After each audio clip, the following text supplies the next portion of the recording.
আমরা বলেছি যে সংসদে আসনের ক্ষেত্রে সংসদ কমিশনের যে প্রস্তাব যে 100 নারী আসনে সেটার প্রতি আমাদের পূর্ণ সমর্থন আছে, কিন্তু পদ্ধতিগতভাবে কি হবে সেটা নিয়ে আমাদের বক্তব্য এখনো আমরা তুলি না, এটা এখনো আলোচনা চলছে। আমরা এখানে বক্তব্যে স্পষ্ট করে বলেছি যে এর পূর্বে জাতীয় ঐকমত্য কমিশনের বক্তব্য ছিল যে আগে আমরা রাজনৈতিক দলগুলোর সাথে আলোচনা করে কোন কোন পদ্ধতিগুলো মানে কোন কোন মৌলিক সংস্কারগুলো জুলাই সনদের মাধ্যমে ঠিক করা হবে সেটা আলোচনা চলবে, এবং পরবর্তীতে এই জুলাই সনদে যে বিষয়গুলো এটাকে কিভাবে সুরক্ষিত করা হবে সেটা নিয়ে 6টা পদ্ধতি তাদের ছিল।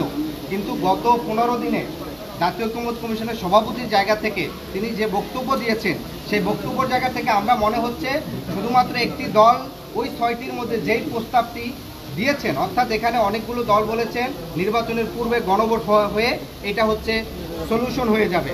কারণ এখানে মনে করেন মৌলিক সংস্কারের বেশ কিছু বিষয় হয়তো একটি দল চায় বাকি 15টি দল চায় না, আবার একটি দল চায় যে দলের জনসমর্থন অনেক বেশি অনেক দলের জনসমর্থন কম। তাহলে এখানের মূল যে সংস্কার সেটা কোন পদ্ধতিতে হবে, যৌক্তিকতার ভিত্তিতে নাকি সংখ্যাধিক্যের ভিত্তিতে নাকি এখানের যেই বিষয়গুলো সবাই ঐকমত হবে সেটা? তাহলে দেখা গেছে যে সকল দল মিলেও সকলের ম্যান্ডেট আসছে না, সে কারণে আমাদের প্রস্তাব ছিল গণপরিষদ। অনেকগুলো দল গণভোটের কথা বলছে, বিএনপির প্রস্তাব ছিল পরবর্তী সংসদের মাধ্যমে এই জিনিসটি বাস্তবায়ন হবে।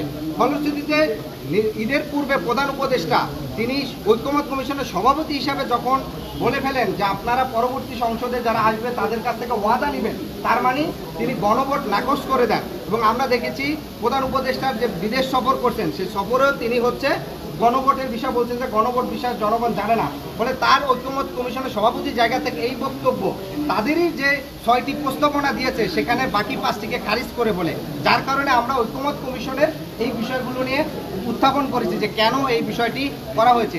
একই সাথে আমরা একটি বিষয় বলতে চাই যে এখানে বলা ছিল জাতীয় ঐকমত্য কমিশন সকল দলের সাথে আলাপ আলোচনা করে পরবর্তীতে বাস্তবায়ন কি হবে, এর পরবর্তীতে নির্বাচন কিংবা অন্য সংক্রান্ত আগাবে।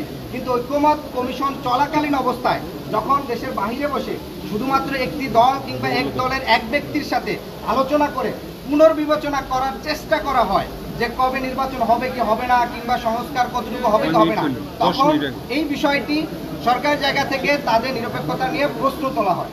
সবাইকে ধন্যবাদ।